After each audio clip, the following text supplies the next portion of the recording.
Assalamualaikum warahmatullahi wabarakatuh. Halo teman-teman, pernah nggak sih kalian bertanya-tanya bagaimana data bisa berpindah dari satu komputer ke komputer lain? Misalnya saat kita kirim chat atau streaming video. Nah, semua itu terjadi karena adanya model jaringan komputer. Bagaimana cara kerjanya? Dan kenapa konsep ini penting dalam dunia teknologi? Perkenalkan, nama saya Faiza dari kelas 11 di SMA Negeri 10 Makassar.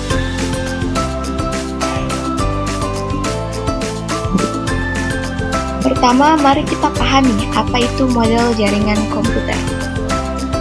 Model jaringan komputer berisi protokol dan aturan yang digunakan untuk komunikasi. Model ini terbagi dalam bentuk tingkat, lapisan, layer abstraksi yang memiliki fungsi tertentu.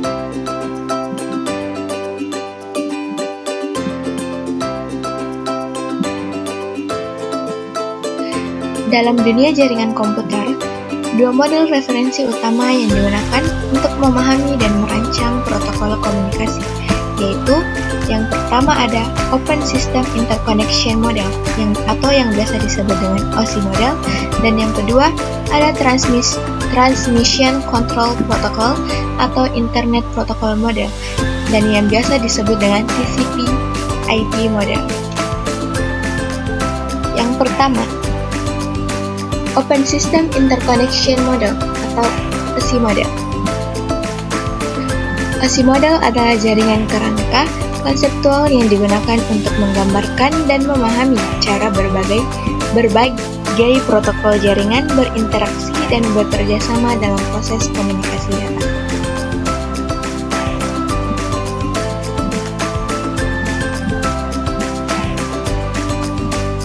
Model OSI membagi proses komunikasi menjadi 7 lapisan.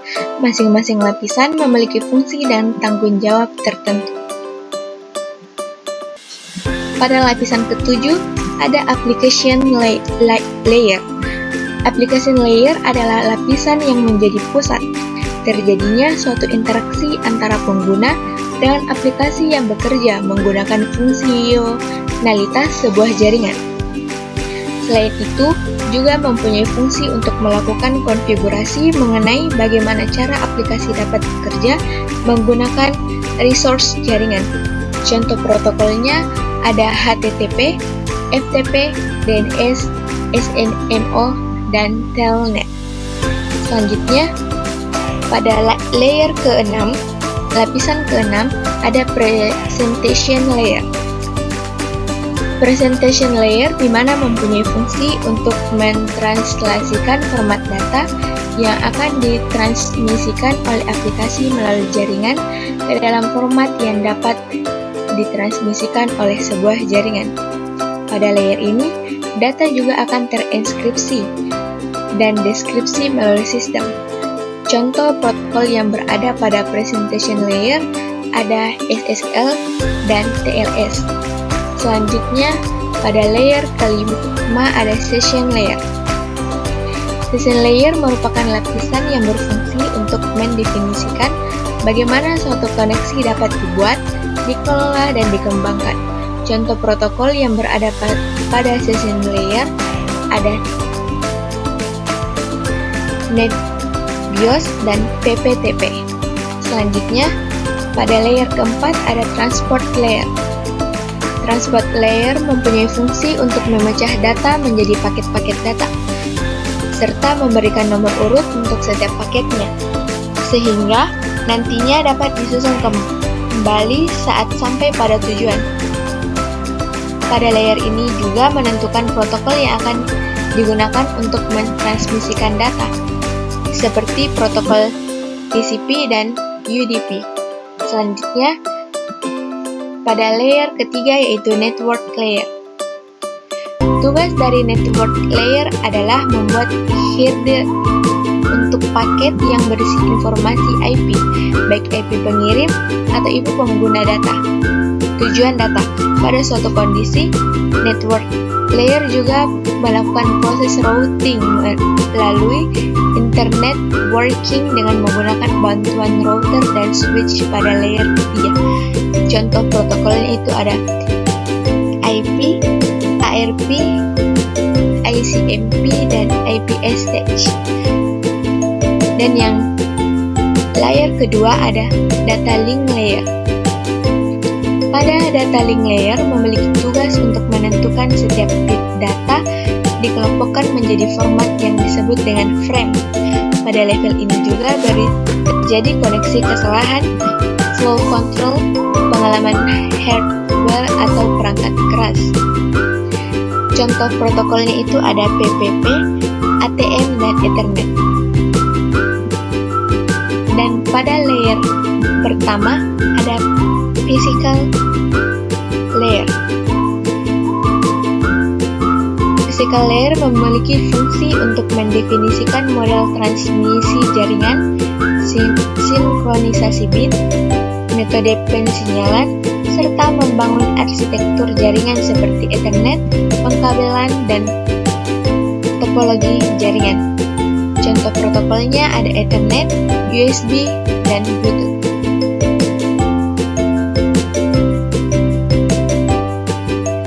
Selanjutnya, keunggulan pada OSI model. OSI model bersifat genetik dan fleksibel, memudahkan standarisasi berbagai protokol dan teknologi jaringan.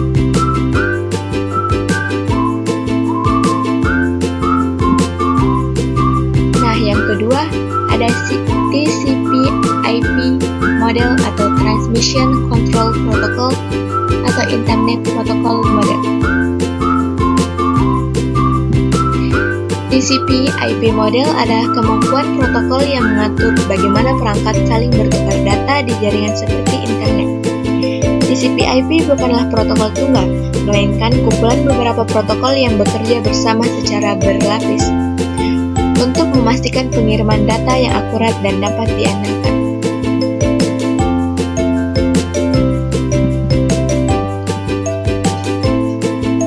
Struktur lapisan TCP/IP model yang pertama ada application layer yang menyediakan layanan jaringan langsung untuk aplikasi pengguna seperti HTTP, FTP, dan SMTP.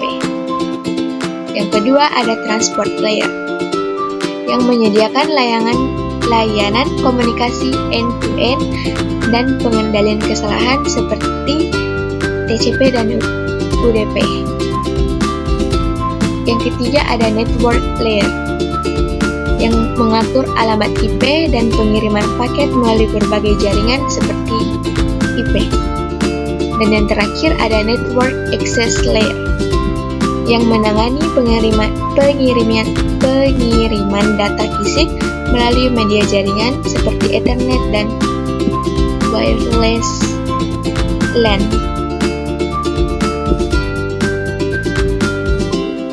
Keunggulan TCP/IP model. TCP/IP model lebih praktis dan lebih banyak digunakan dalam implementasi nyata karena dikembangkan berdasarkan protokol internet yang sudah ada. Model ini fleksibel dalam penerapannya dan memiliki skalabilitas yang baik untuk jaringan global seperti internet.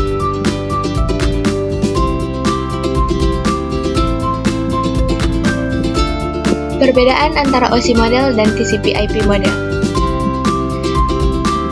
Yang pertama pada jumlah lapisan. OSI model terdiri dari 7 lapisan, sedangkan TCP/IP model hanya terdiri dari 4 lapisan. Yang kedua pada pengguna. OSI model kurang umum digunakan secara langsung dalam implementasi protokol, tetapi sangat berguna untuk pendidikan dan pemecahan masalah.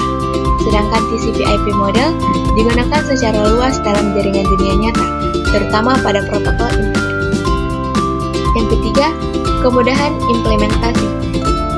OSI model memberikan panduan yang sangat detail, tetapi lebih kompleks dalam penerapan.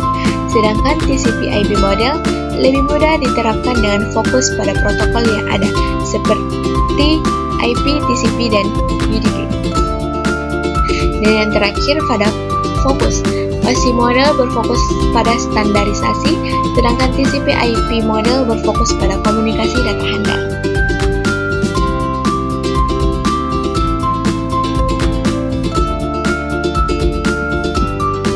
Sekarang mari kita bahas fungsi model jaringan. Fungsi pada model jaringan komputer.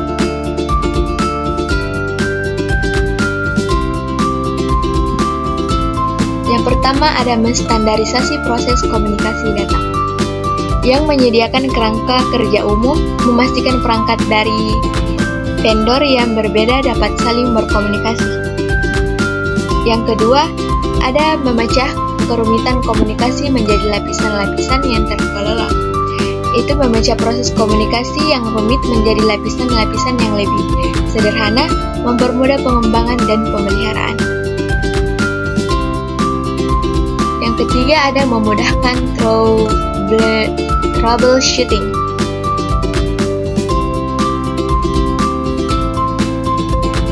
Memungkinkan teknisi untuk melokalisasi masalah pada lapisan spesifik, misalnya masalah kabel pada physical layer atau masalah IP pada network layer. Dan yang terakhir, memastikan interoperabilitas antar perangkat keras atau lunak yang berbeda, yaitu memastikan komponen perangkat keras dan perangkat lunak dari vendor yang berbeda dapat beroperasi bersama. Baik, sekian dari materi mengenai model jaringan komputer. Saya Faiza mengucapkan terima kasih.